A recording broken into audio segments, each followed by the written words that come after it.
नमस्कार दोस्तों आज जो वीडियो बनाने का पर्पज़ है ये अभी जैसे गर्मियों की शुरुआत हुई है ना, तो थोड़ी सी अवेयरनेस का प्रयास है। बाकी तो करना तो लोगों को ही है, लेकिन हम अपना ये दायित्व तो समझते हैं कि लोगों को ये बताया जाए। तो साथियों, जल है तो कल है।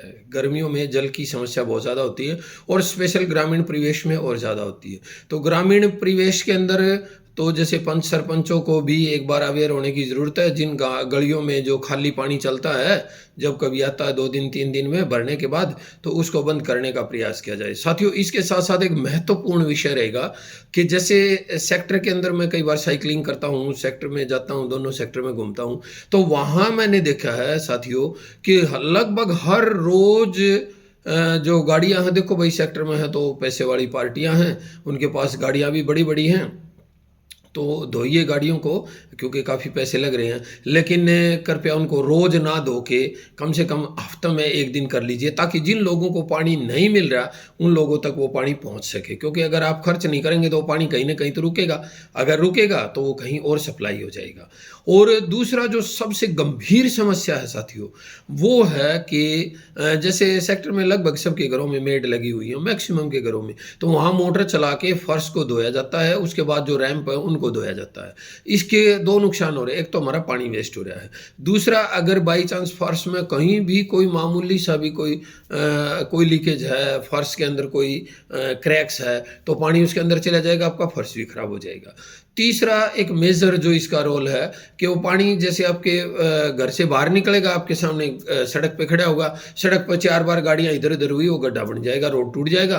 फिर ये कहेंगे कि सरकार जो है ना रोड नहीं बना रही है, या म्यूनसिपालिटी या फिर जो भी है वो रोड नहीं बना रहे हैं, या प्रशासन उस पर ध्यान नहीं दे रहा है। तो ये हमारी जिम्मेवारी है दोस्तों कि हम इसमें थोड़ा सा प्रयास करें।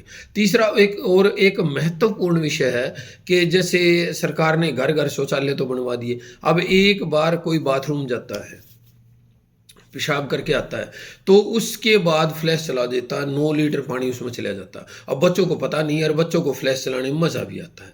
तो इसलिए साथियों, इसके बारे में भी हमें गहन चिंतन का विषय है ये, इसके बारे में भी हमें सोचना है। इसके बारे में कई बार और भी बताया जाता है कि जैसे जो आपका सिस्टम है उसको खुलवा के उसमें पानी की 2 लीटर वाली बोतल भर के आप रख दीजिए, ताकि पानी जो है ना वह बोतल जितना जगह लेगी, स्पेस लेगी, 9 की बजाय जो है लगभग 7 लीटर पानी हो जाए।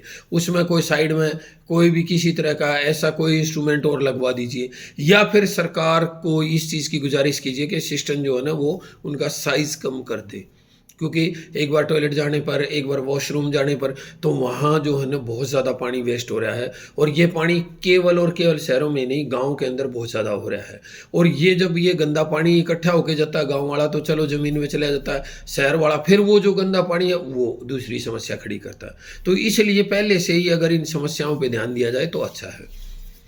एक और छोटी सी बात मैं इसमें कहना चाहूँगा कि जैसे आरओ आपने चला दिया, और आरओ का जो वेस्ट पानी निकल रहा है ना उसको आप डायरेक्ट उसमें डाल देते हैं, आपकी कोई नाली चल रही है उसमें डाल देते हैं, या फिर आपका कोई सिंक है उसमें डाल देते हैं, वो पानी वेस्ट होता रहता है।